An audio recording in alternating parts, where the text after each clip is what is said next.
안녕하세요. 책 읽어주는 여자 에젤 강미경입니다. 지난 시간에 이어서 오늘도 계속 돈 문제를 좀 다뤄볼 텐데요. 여러분 혹시 빚이 있으세요? 그리고 그 빚 갚을 생각만 하면 밤에 잠을 잘 못 이루고 밥맛이 뚝 떨어지시나요? 정말 우리의 실생활에서 참 떼놓기 어려운 게 바로 이 빚 문제인데요. 오늘은 비전과 리더십에서 출간된 돈 걱정 없는 우리 집이라는 책을 통해서 이 빚 문제를 어떻게 해결해 가야 할지 또 한 수 배워보도록 하겠습니다. 이 책을 쓰신 저자는 크리스천 재무상담가이신 김의수 님이신데요. 실제로 상담한 한 사례를 통해서 우리가 이 빚을 어떤 시각으로 바라보고 또 어떻게 풀어나가야 할지를 아주 친절하게 안내를 해주고 계십니다. 그러면 어쩌면 우리의 자화상일지도 모르는 지금 빚 때문에 밤잠을 못 이루고 고민하고 계시는 김 차장님을 한번 만나보도록 하겠습니다. 저녁 노을이 회색의 빌딩 숲 사이로 슬슬하게 스며들고 있었다. 김원수 차장은 창밖을 내다보며 긴 한숨을 내쉬었다. 빚을 해결하는 마법의 특효약이 있다면 얼마나 좋을까. 이럴 수도 저럴 수도 없는 진퇴양난 사면초가라는 말이 바로 이런 상황을 두고 하는 말이겠지. 작년 연말까지만 해도 얼마나 자신만만하고 의기양양했던가. 행복했던 크리스마스 가족여행이 아득히 먼 딴 나라 얘기같이 느껴졌다. 메리 크리스마스! 아빠 승진 축하해요! 홍콩의 화려한 야경이 내려다 보이는 빌딩 38층에 위치한 포이즌 아이비 레스토랑. 김원수 차장 가족은 자신 앞에 놓인 잔을 들며 서로에게 축하를 건넸다. 통유리로 된 창으로 홍콩의 환상적인 야경을 바라본 아이들은 환호성을 질렀다. 역시 크리스마스의 흥겨운 기분을 느끼기에는 홍콩만한 곳이 없어요. 봐요, 홍콩에 오길 잘했죠? 화려한 장식과 전구로 치장한 대형 크리스마스 트리가 캐럴과 더불어 홍콩 거리를 가득 메우고 있었다. 가을처럼 선선한 날씨와 연말 특별 세일이 끼어 있고 크리스마스의 화려함까지 즐길 수 있는 홍콩은 쇼핑을 좋아하는 아내 취향에 딱 맞았다. 김원수 차장 가족은 낮 동안 열심히 쇼핑했다. 양손 가득 쇼핑백을 호텔방으로 날랐고 잠시 휴식을 취하고 저녁이 되면 다시 거리로 나와 홍콩의 유명 레스토랑을 찾아다녔다. 그렇게 쇼핑몰과 레스토랑 순례를 하다 보니 3박 4일의 일정도 빠듯했다. 사실 집을 장만한 지 얼마 되지 않은 터라 해외여행은 다소 무리였다. 하지만 새해가 되면 김한일 부장의 뒤를 이어 자신이 부장으로 승진할 터이니 이 정도 지출은 크게 문제가 될 것 같지 않았다. 작년 가을이었다. 직속 상사로 모시던 김안일 부장이 간암 말기 진단을 받았다. 지나친 음주와 스트레스, 과로가 주 원인이라고 했다. 김 부장은 간암 진단을 받은 지 석 달 만에 맥없이 세상을 떠났다. 처음에는 김 부장의 죽음에 모두 충격을 받았지만 그것도 잠시. 누가 부장 자리에 오를 것인가에 온 관심과 촉각이 모아졌다. 관례적으로 바로 아랫사람이 승진해 온 것을 감안하면 김 부장 밑에서 15년간 일한 김원수 차장이 후임자가 되는 것은 당연하다고들 생각했다. 그러나 한 달이 지나도록 부장 자리는 공석이었다. 그래도 김원수 차장은 초조하지 않았다. 15년간 함께 근무한 의리를 봐서라도 그 정도 기간은 기다려주는 게 먼저 간 상사에 대한 예의라고 생각했다. 대신 주위 사람들로부터 축하 인사를 받으며 기뻐했고 친한 친구들에게는 앞질러 승진턱을 내기도 했다. 뿐만 아니라 곧 부장으로 승진한다고 생각하니 자신의 자동차가 초라하게 느껴지기까지 했다. 그래서 3년 전 구입한 자동차가 아직 쓸만했지만 아내에게 물려주고 은빛 찬란한 승용차 한 대를 더 구입했다. 이제 승진할 텐데 이 정도는 타고 출근해야 폼이 나지. 그는 새 집과 새 차, 새 가구, 그리고 곧 다가올 승진에 대한 기대로 행복했다. 명문대를 졸업한 김헌수 차장은 졸업과 동시에 국내 유명 광고회사에 취직했다. 장래도 유망하고 월급도 많은 직장이었다. 취직 후 맞선을 받고 지금의 아내와 결혼했다. 열심히 일한 덕에 승진도 남보다 빠른 편이었다. 아내도 고급 여성 의류 판매 회사에 다녔기 때문에 생활이 여유로운 편이었다. 3년 전 2억 원을 대출받아 서울 송파구 문정동에 32평짜리 아파트를 장만했다. 이사하면서 새 집에 어울리도록 인테리어도 전부 새로 했다. 소파, 침대, 식탁도 새 것으로 바꿨다. 2년밖에 안 된 멀쩡한 에어컨도 새 집에 맞춰 천정형으로 교체했다. 모두 새 것으로 바꾸고 보니 집이 훨씬 넓어 보였고 세련미도 넘쳐 보였다. 친구들을 불러 집들이도 했고 새로 산 집과 가구를 자랑하려고 일부러 가족 모임을 만들어 저녁을 사기도 했다. 비용이 제법 들었지만 새 집을 마련했다는 기쁨에 비하면 아무것도 아니었다. 아내와 함께 맞벌이를 하다 보니 이 정도는 몇 년 고생하면 갚을 수 있으리라 철석같이 믿었다.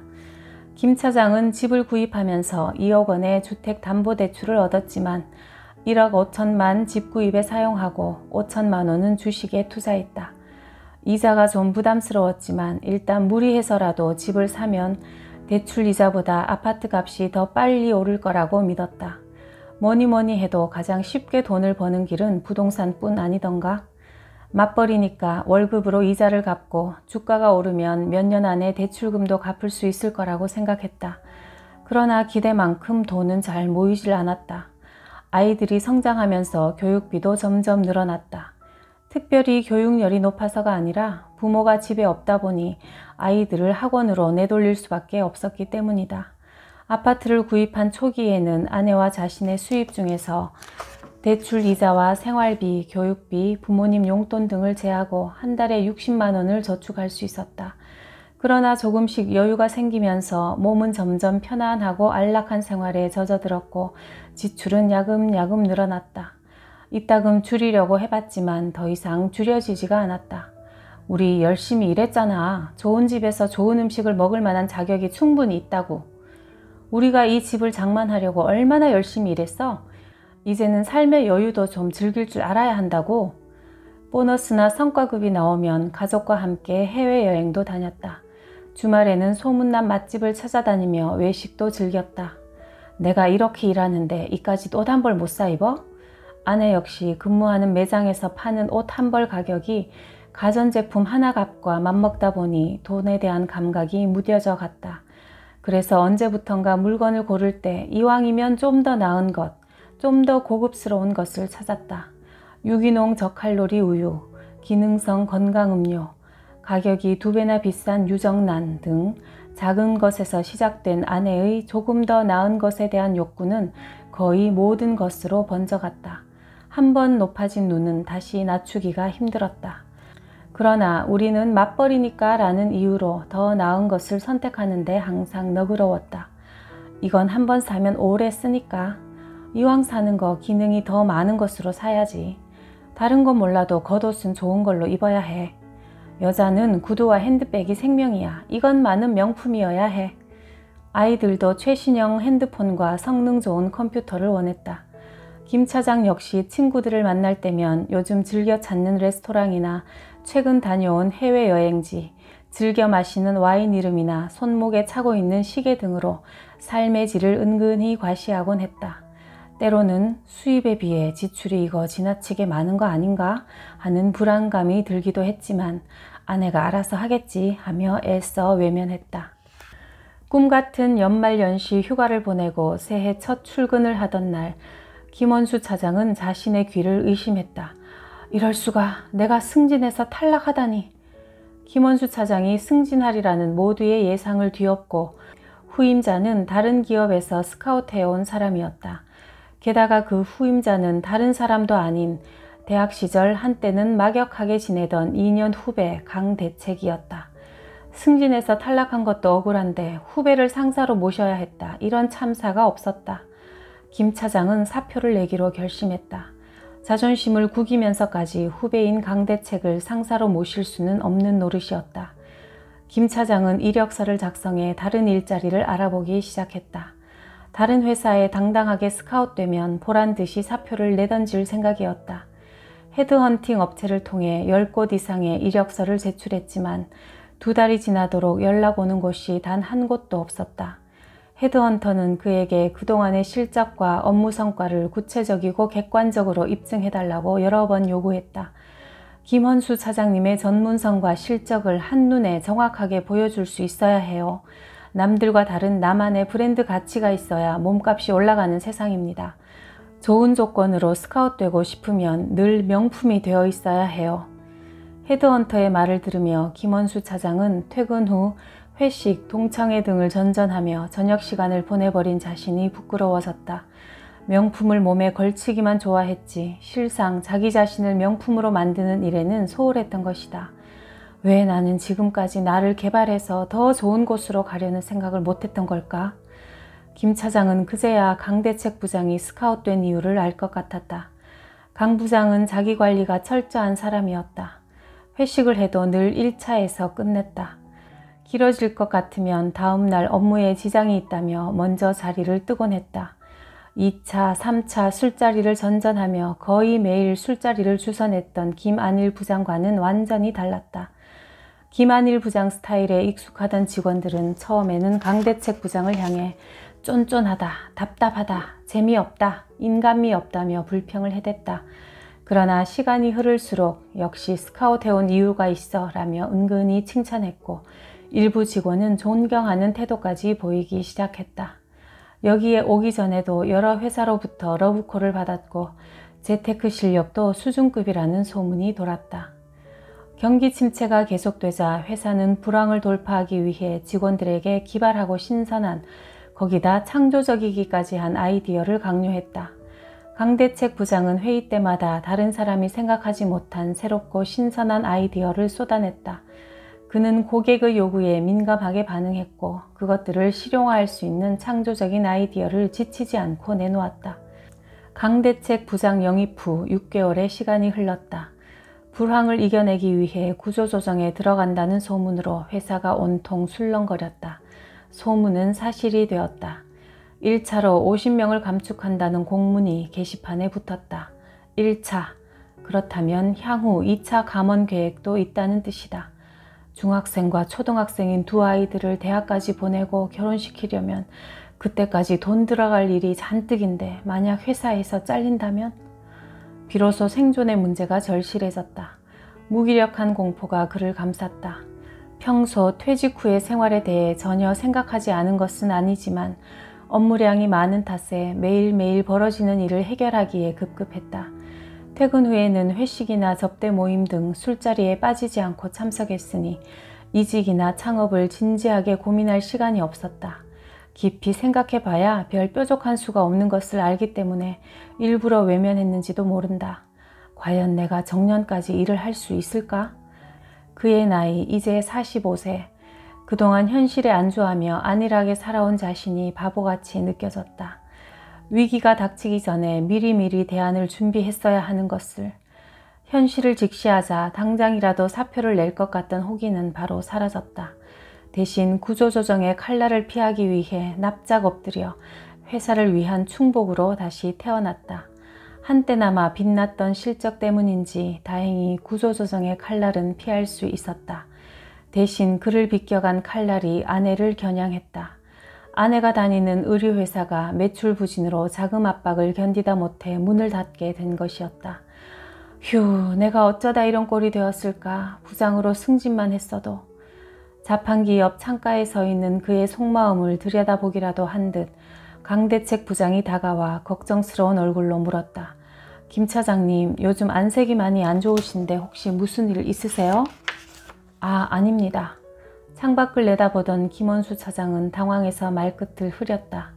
아직도 2년 후배인 강대책을 직속 상관으로 모셔야 하는 현실은 버겁고 힘들다. 그래서 되도록이면 함께 이야기할 자리를 가지지 않으려고 애썼다. 자리에 돌아오니 책상 위에 놓인 세금 고지서와 각종 신용카드 청구서가 악덕 사채업자처럼 따리를 틀고 앉아 그의 처분을 기다리고 있었다. 오늘 아침에도 아내와 말다툼을 했다. 월말만 되면 신용카드 청구서를 펼쳐놓고 서로에게 책임을 전가했다. 서로를 향한 원망으로 번번이 언성이 높아지곤 했다. 급기야 3천만 원짜리 마이너스 통장을 만들었지만 곧 한계에 이를 것이다. 지난달 카드로 결제한 아버지의 입원비 때문에 이달에는 90만 원이나 더 청구되었다. 이런 식으로 나가면 핸드폰에 신용카드 사용 중지라는 문자 메시지가 곧 올 것만 같다. 등골이 서늘해진다. 그렇다고 살림살이를 무조건 줄일 수도 없다. 아이들 학원비를 줄일 수도 없는 노릇이니 김 차장의 답답함은 풀 길이 없다. 아무리 생각해도 희망이 보이지 않아. 날아가 버린 승진, 치솟는 물가와 계속 오르고 있는 대출이자도 골치 아픈데 연일 하한가를 경신하고 있는 주가는 원금에서 2천만 원이나 까먹은 상태다. 설상가상으로 올여름 아내마저 회사를 그만두는 바람에 집안 수입은 반토막이 났다. 아내 수입이 끊기자 김 차장의 수입으로만 생활해야 했다. 은행 대출이자와 새로 장만한 자동차 할부금만으로도 김 차장 월급의 40%가 날아가 버린다. 왜 그동안 아내가 갑자기 일을 그만둘 수 있다는 생각을 한 번도 하지 않았지? 김 차장은 그동안 너무 안일하게 살아온 자신이 또 한 번 원망스러워졌다. 김 차장은 요즘 잠을 이루지 못한다. 간신히 잠이 들어도 악몽에 시달린다. 요즘 회사에서 잘리는 꿈을 자주 꾼다. 친한 직원들 몇 명이 최근 명예퇴직이라는 이름으로 정리해고된 탓이다. 아침에 자리에서 일어나면 베개 위에 머리가 한 움큼씩 빠져있다. 잇몸이 붓고 멀쩡하던 이도 흔들렸다. 치과에 가니 과도한 스트레스 때문이라고 한다. 머리가 빠지고 이가 흔들려도 좋으니 제발 지금의 마이너스 상태를 면할 수만 있다면. 그러나 기적이 일어나지 않는 한 상황은 점점 더 나빠질 게 뻔했다. 반으로 줄어든 수입과 점점 떨어지는 집값, 두 아이의 교육비, 마이너스 통장. 그래, 재테크 책을 보면 길이 있을 거야. 왜 그 생각을 진작 못했지? 김 차장은 며칠 고민한 끝에 대형 서점으로 달려가서 재테크 책 몇 권을 사왔다. 질비하게 진열된 책들은 한결같이 이 책 한 권이면 빚이 해결되고 노후 문제가 해결되고 평생 부자로 살 수 있다고 외치고 있었다. 김 차장은 독하게 마음먹고 그날부터 집과 회사에서 틈만 나면 책을 읽기 시작했다. 그러나 얼마 지나지 않아 전문적이고 재미없는 내용에 그만 질려버렸다. 퇴근 시간을 5분 남겨놓고 김 차장은 결제 서류를 들고 자리에서 일어섰다. 강대책 부장은 화장실에 갔는지 자리에 없었다. 그는 서류를 강 부장 책상에 올려놓고는 며칠 전 읽다가 치워둔 재테크 책을 찾아 휴게실로 갔다. 이 시간에 휴게실은 아무도 없어서 늘 조용하다. 그가 막 책을 펴들고 읽던 곳을 찾는데 등 뒤에서 귀에 익은 소리가 들렸다. 선배님, 요즘 재테크에 관심이 많으신가 봐요? 강대책 부장이 웃으며 자판기 앞에 서 있었다. 아, 뭐 관심이라기보다는 그저. 김 차장은 우물쭈물하며 얼른 책을 덮었다.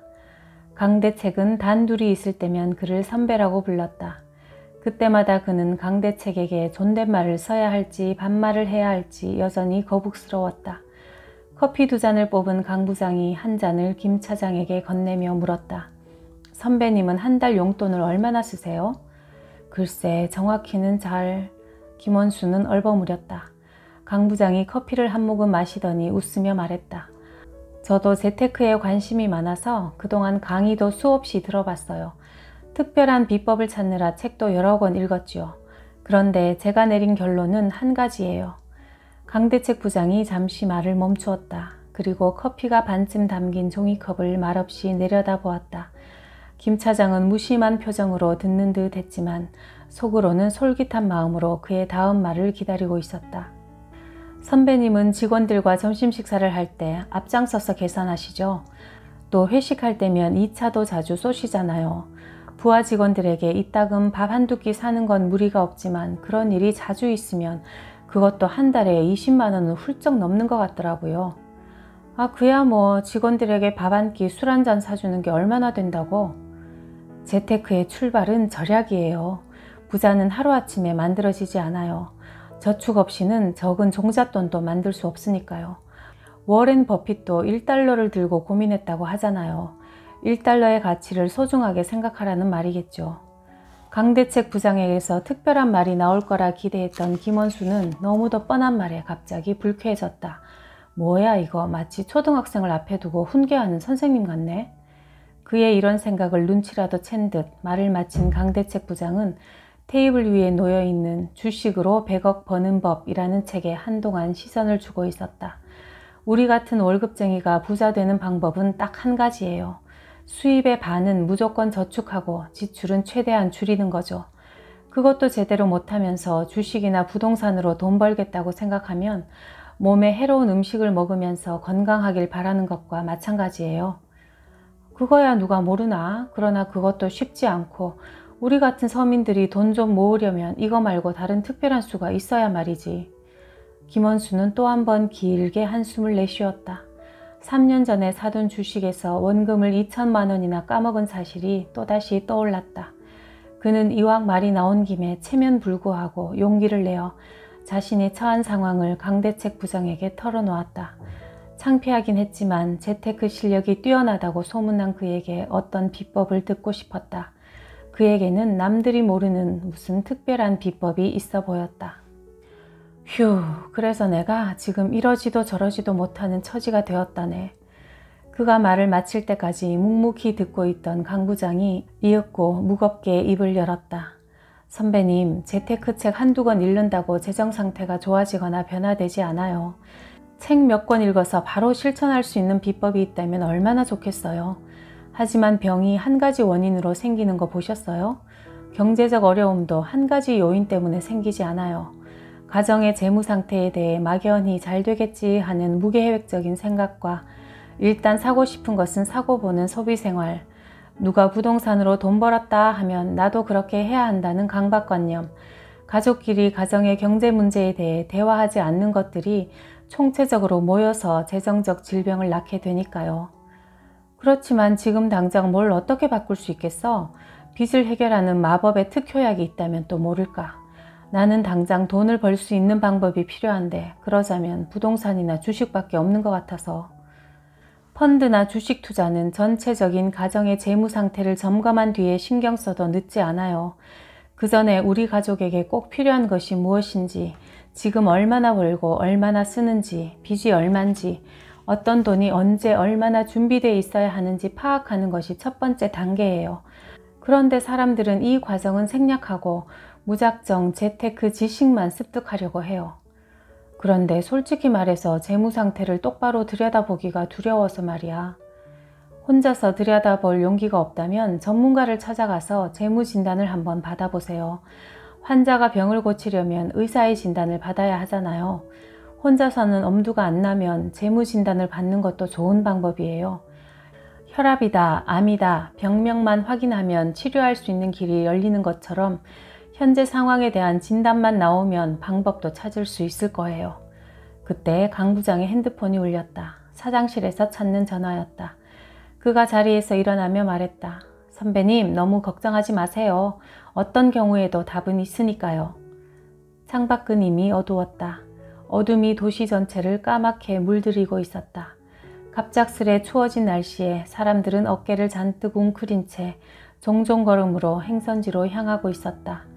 김원수 차장은 엘리베이터에서 내려 지하 주차장으로 걸음을 옮겼다. 어두운 주차장에서 은빛 자동차가 눈부신 빛을 발하며 주인을 기다리고 있었다. 자동차에 올라 시동을 켜고 막 출발하려는데 핸드폰이 울렸다. 아빠, 오늘은 꼭 핸드폰 사주실 거죠? 중학생인 아들은 엄마가 회사를 그만둔 걸 알면서도 60만 원짜리 새로 나온 폰을 사달라고 일주일째 조르고 있다. 이제껏 아이들이 원하는 것은 모두 다 해주었다. 아이들은 부모를 버튼만 누르면 돈이 나오는 현금 인출기로 아는 모양이다. 안 된다고 했잖아. 치, 아빠는 맨날 안 된대. 아들이 화를 내며 전화를 끊어버렸다. 아마 내일쯤이면 아들의 성화에 못 이긴 아내가 핸드폰을 마지못해 사줄 것이다. 거리는 퇴근길 차량으로 붐볐다. 막상 회사를 빠져나왔지만 집으로 가고 싶지가 않았다. 한때 집은 그에게 만족을 상징하는 무엇이었다. 집을 가지고 있는 것만으로 행복했다. 집은 미래를 위한 안정적인 기반이었고 생활을 보장해주는 수단이자 투자처였다.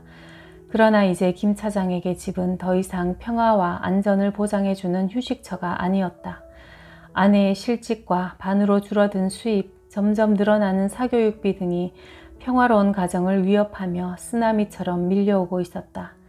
붉은 꼬리등을 단 채 끝없이 달리는 차량들을 뒤따르며 그는 스스로에게 물었다.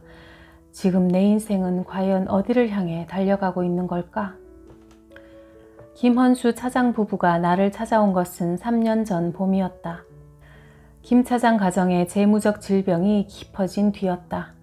살다 보면 어느 가정이나 위기가 찾아오기 마련이다.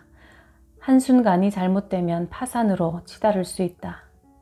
김헌수 차장 가정이 위기를 맞은 한순간은 무리해서 집을 구입한 순간이었다. 맞벌이라는 이유로 무분별하게 과소비를 한 것도 한몫했지만 말이다. 그렇다고 김 차장 가정의 경우가 특별한 경우는 아니다. 주변에서 흔히 볼 수 있는 사례다. 가정의 재무 문제는 원인을 진단하면 어떤 경우라도 대처 방법을 찾을 수 있다. 병을 초기에 발견하면 쉽게 치료할 수 있듯이 가정의 재무 문제도 진단 시기가 빠를수록 좋다. 김 차장 부부는 가정 상황을 상세히 이야기했다. 나는 몇 가지를 질문한 뒤 회복 방안을 제시했다. 그러나 이들 부부에게는 힘겨운 주문이었다. 내 처방을 듣고 축 처진 어깨로 사무실을 나서는 부부의 모습이 한동안 지워지지 않을 정도였다. 그러나 당장은 받아들이기 힘든 제안이었지만 그 제안을 받아들인다면 이 가정은 회복이 가능했다. 뭐라고요? 집을 팔고 전세로 줄여가라고요? 부인은 믿어지지 않는다는 듯 되물었다. 김 차장은 깊은 한숨을 내쉬며 창밖만 바라보았다. 무리해서 집을 구입한 게 김 차장 가정의 시한폭탄이었다. 나는 마음이 아팠지만 수술을 결단한 의사처럼 단호하게 말했다. 집을 팔지 않으면 가망이 없습니다. 그러나 집을 팔면 희망이 있습니다. 안 돼요. 절대 집은 팔 수 없어요. 절대로요. 부인의 얼굴이 절망감과 서글픔으로 일그러졌다. 이런 현금 흐름이 2년간 계속되면 결국 은행 빚을 감당할 수 없는 상황이 됩니다. 은행 빚을 갚지 못하면 신용불량이 되고 그렇게 되면 애지중지하던 집도 자동차도 가구도 차압당합니다. 마침내 인생까지 차압을 당하게 될 겁니다. 이자를 못 내고 카드 결제를 몇 달 못하면 바로 신용불량자가 된다. 부인은 지금 당장 돈이 부족하지만 신용불량자가 될 것이라고는 꿈에도 생각하지 못했다. 신용불량을 남의 일로만 치부했던 것이다. 회사 경영이 어려우면 구조조정을 하죠. 가정경제도 어려우면 구조조정을 해야 합니다. 부인의 눈에서 급기야 눈물이 흘러내렸다. 김 차장 가정은 맞벌이였을 때 집도 사고 차도 사는 등 별 걱정 없이 소비 생활을 했다. 하지만 아내가 갑자기 실직하는 바람에 매월 200만 원 정도의 적자가 발생했다. 아내가 직장을 그만두면서 저축은 꿈도 꾸지 못했지만 부부는 내 집과 차가 있다는 심리적 포만감 때문에 상황을 심각하게 받아들이지 않았다. 그래서 적자가 발생한 첫 달에 두 군데의 카드론으로 1,200만 원을 대출받아 몇 달간 버텨온 것이다. 김 차장 가정은 다행히 카드론이 바닥날 즈음 나를 만났다. 이 가정이 재무상담을 받지 않았다면 카드론 대출이 바닥난 뒤 또 다른 카드론이나 현금 서비스로 매월 적자를 메웠을 가능성이 높다. 그러다가 대출마저 끊기면 사채를 사용할 수도 있다. 사채까지 사용하면 결국에는 재기불능 상황을 맞을 수밖에 없다. 이런 상황을 김헌수 차장 부부에게 소상히 설명하고 이렇게 처방을 내렸다. 집에 집착할수록 상황은 악화됩니다. 그리고 현재 굴리고 있는 자동차 2대도 이 가정에는 무리입니다. 네? 자동차까지 팔라고요? 아직 할부도 안 끝난 차를 팔라는 말씀인가요? 이번에는 김 차장의 얼굴이 일그러졌다. 빚을 없애는 것이 재무관리의 기본 원칙입니다. 빚을 완전히 해결하고 다시 새 출발을 해야 합니다. 집을 팔고 줄여가는 것도 서러운데 자동차까지 팔아버리면 제가 너무 비참할 것 같습니다. 그러니 새 차는 그대로 놔두고 대신 헌차를 팔면 어떨까요? 김 차장은 새 자동차에 대한 미련을 버리지 못했다. 멀리서 봐도 은빛으로 번쩍거리는 자동차는 김헌수 차장의 자존심이자 고귀한 분신 같은 존재였다. 김 차장님, 아무리 고급 외제차를 타고 다녀도 종착역이 파산과 비참한 노후라면 그 자동차가 무슨 의미가 있겠습니까? 중고차를 타고 다녀도 종착지에 풍요롭고 안락한 성이 기다린다면 그 길을 택해야죠. 중요한 것은 지금 내가 타고 있는 자동차가 아니라 지금 이 자동차가 어디를 향해 달려가고 있느냐는 겁니다. 김원수 차장은 고개를 떨구었다. 지금의 고통은 잠깐 터널을 지나가는 겁니다. 터널을 지나는 동안은 어둡고 힘들겠지만 터널을 통과하면 환한 하늘과 넓은 대로를 한눈에 볼 수 있어요. 앞으로 2년을 잘 견디면 온 가족이 풍성한 삶을 살 수 있습니다. 그리고 작은 평수의 전세로 이사를 가도 지금의 삶과 크게 달라지지 않습니다. 그때까지 옆에서 잠잠히 내 이야기를 듣고 있던 아이들을 쳐다보았다. 비록 집은 줄이지만 너희를 위한 교육비는 줄이지 않을 거야. 학원비, 레슨비는 그대로 둘 거란다. 너희가 이 시기를 잘 이겨내고 부모님의 사랑을 알아주었으면 좋겠구나. 지금 살고 있는 아파트는 보기에는 문제가 없지만 부모님에게 큰 부담이 되고 있어. 지금 이대로 살면 너희가 정말 부모님 도움이 필요할 때 도움을 못 받는 상황이 될 수도 있단다. 나는 최대한 아이들이 상처받지 않고 이해할 수 있도록 상황을 설명했다. 그러나 몇 년 뒤 너희가 다시 들어가 살게 될 집은 지금과는 다를 거야. 엄마와 아빠 너희들에게 편안하고 안정된 보금자리가 될 거란다. 그리고 너희가 대학에 갈 때 부모님이 충분히 도와주실 수 있을 거야. 그러니까 엄마 아빠를 사랑하는 마음으로 이해하고 도와드렸으면 좋겠다.